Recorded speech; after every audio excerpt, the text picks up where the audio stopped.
조합제TV 시청자 여러분 안녕하십니까. 2019년 1월 8일입니다. 오전 9시를 넘었습니다. 어젯밤에 김정은이가 리설주와 함께 북경으로 갔습니다. 시진핑 중국 주석의 초청으로 7일부터 10일까지 3박 4일이네요. 꽤 깁니다. 중국을 방문하게 된다고 했습니다. 리영철, 리수용, 박태성, 리용호, 로왕철이 수행을 했다. 기차편으로 갔습니다. 그런데 이게 트럼프 대통령이 곧 김정은을 만나게 될 것이다 라고 이야기한 직후니까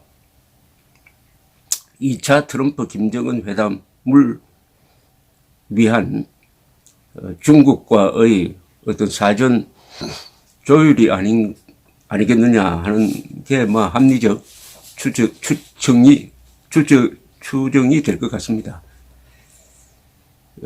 지난해도 3월 초에 정의용 특사로부터 트럼프 대통령이 김정은이가 핵을 폐기하기로 결심했다라는 이야기를 듣고 적석에서 그럼 김정은 만나겠다.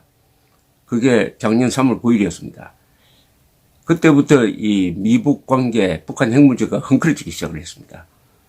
왜냐하면은 이런 회담은 밑에서부터 차근하게 실무자 선에서 올라가서 마무리를 정상회담으로 하는 것인데 완전히 트럼프는 그 일을 하는 순서를 거꾸로 뒤집어 버렸습니다.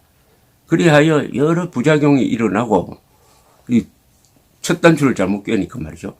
그래서 실무자들 볼턴, 폼페오 두 사람이 매우 고생을 하고 있습니다. 그런데 두 번째 회담이 열리려면 최소한 폼페오와 김영철이가 만나가지고 실무적 합의를 해야 되는데 지금 그런 회담이 열리고 있다는 징조는 없습니다.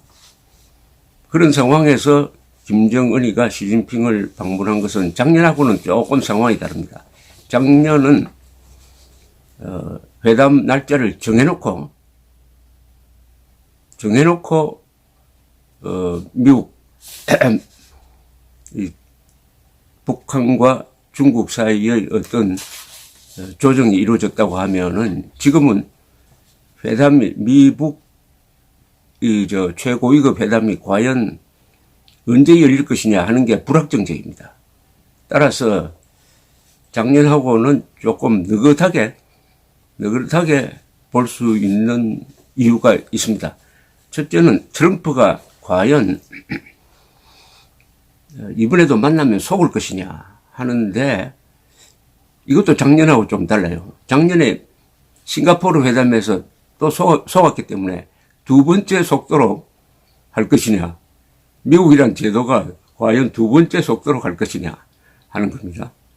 미국이란 제도가. 그래서 지금 언론과 전문가들의 비판이 강하고 하원이 민주당 손으로 넘어갔으므로 하원의 견제가 있을 것이고 무엇보다도 볼턴, 폼페오가 이번에도 이 회담 실패의 누명을 뒤집어 쓰지 않기 위해서 최선을 다해서 트럼프를 설득하거나 견제할 것이라고 분석이 됩니다. 그리고 트럼프 입장에서 김정은을 또 만나는 것은 상당히 부담스럽기도 합니다. 왜냐하면 트럼프가 지금 국내 사정이 바쁩니다. 복잡하다는 뜻이죠. 첫째, 멕시코 국경지대에 장벽 만드는 이 예산 문제를 가지고 지금 의회와 협상이 안 되니까 이 셧다운이라고 그래가지고 연방정부가 부분적으로 지금 기능 정지가 돼가지고 상당수 공무원들이 지금 출근을 하지 않습니다. 특히 이 회담을 준비해야 할 국무부의 공무원들이 실무 공무원들은 지금 출근을 하지 않으니까 회담 준비하는데도 상당히 장애가 있을 것이라고 생각합니다. 두 번째는 시리아 철군 문제입니다. 시리아에 파견된 미군 2,000명을 트럼프가 주변국과 논의도 하지 않고 특히 마티스 국방장관 등 이 안보부서의 일치된 반대를 무릅쓰고 일방적으로 철군을 발표한 다음에 그 후유증이 심각합니다. 공화당에서도 비판이 일어나고 마티스는 사임하고 더구나 IS 대책 담당자도 사임을 해버리고 또 마크롱 같은 이 동맹국 대통령도 비판을 하고 이렇게 되니까 트럼프가 슬그머니 수정을 하고 있습니다. 당장 뽑는다는 것이 아니다. 이런 식으로 이야기하더니 어제 볼턴은 또 이스라엘을 방문해가지고 IS를 완전히 소멸시킨 다음에 철군하겠다는 식으로 이스라엘 당국자들에게 이야기를 했습니다. 이스라엘을 좀 달래기 위한 것도 있지만은 일단 2,000명 철군 작업도 상당히 단계적으로 이루어질 가능성이 있습니다. 왜냐하면은 IS가 완전히 소멸되지 않았기 때문입니다. 자, 이렇게 된 마당에 다시 김정은과 만난다. 김정은과 만나기 위한 전제 조건이 해결이 되어야 하는데 그 전제 조건은 북한이 최소한 폐기할 핵물질, 핵폭탄, 그리고 농축 우라늄 시설, 재처리 시설, 미사일 기지 등에 대한 신고 목록을 제출해야 됩니다. 신고 목록을 제출하지 않는 상태에서 김정은과 만난다? 그런데 김정은과 만난다면은 줄 게 또 있어야 돼요. 그 준다는 것은 간절하게 바라고 있는 게 종전선언 평화협정 플러스 대북 제재 해제인데 이 세 개 다 매우 어렵습니다.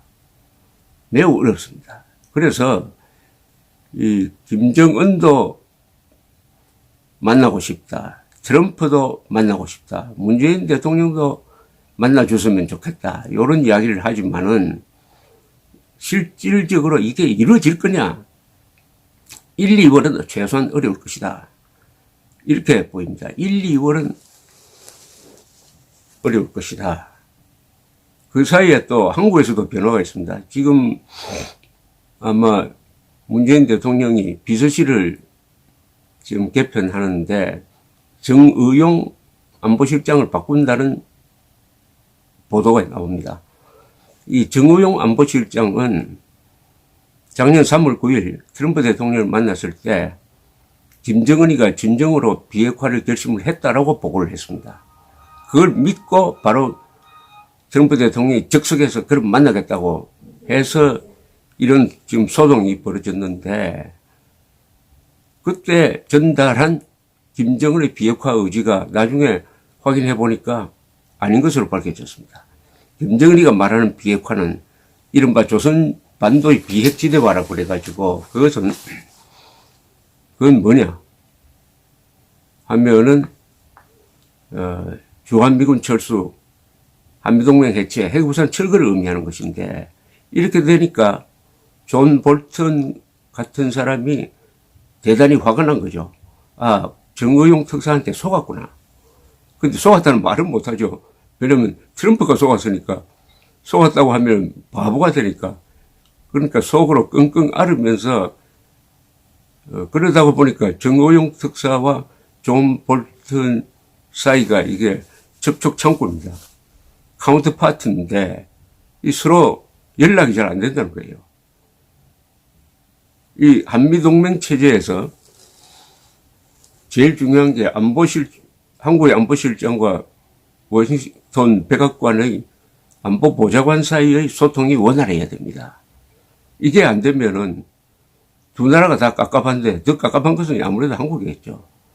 이렇게 해서 안보실장까지 바꾼다는 이런 보도가 나와 있습니다. 그래서 김정은이가 시진핑을 만났을 때 과연 뭘 할 수 있을 거냐. 시진핑은 또 미국과 바빠요. 즉 시진핑은 미국의 무역 보복을 피하기 위한 어떤 협상 카드를 지금 만들어내야 합니다. 이럴 때 트럼프를 자극하는 어떻게 보면은 시진핑이가 김정은을 뒤에서 조종한다 하는 모습을 보여주면은 트럼프가 왈칵 화를 낼 테니까 시진핑도 조심스러워집니다. 이게 모든 게 깝깝합니다. 이 한반도 상황에서 제일 깝깝한 것은 아마 김정은일 것이고, 김정은, 문재인, 시진핑, 트럼프 다 깝깝합니다. 한국 사람들도 깝깝하죠. 깝깝한데 그래도 한국 국민들은 자유세계 편에 서 있고 민주주의 국가고 문명 편에 서 있으니까 사필 규정이다 라고 하면서 조금 냉정하게 이렇게 상황을 지켜보면서 너무 일희하지 말고 짜증스럽게 걱정스럽게 대응하지 말고 또 과격한 말을 너무 많이 하지 말고 어떻게 보면 이번엔 차분하게 지켜보면서 점검할 수 있는 여유가 있다 이런 생각이 듭니다. 참고하시기 바랍니다. 감사합니다.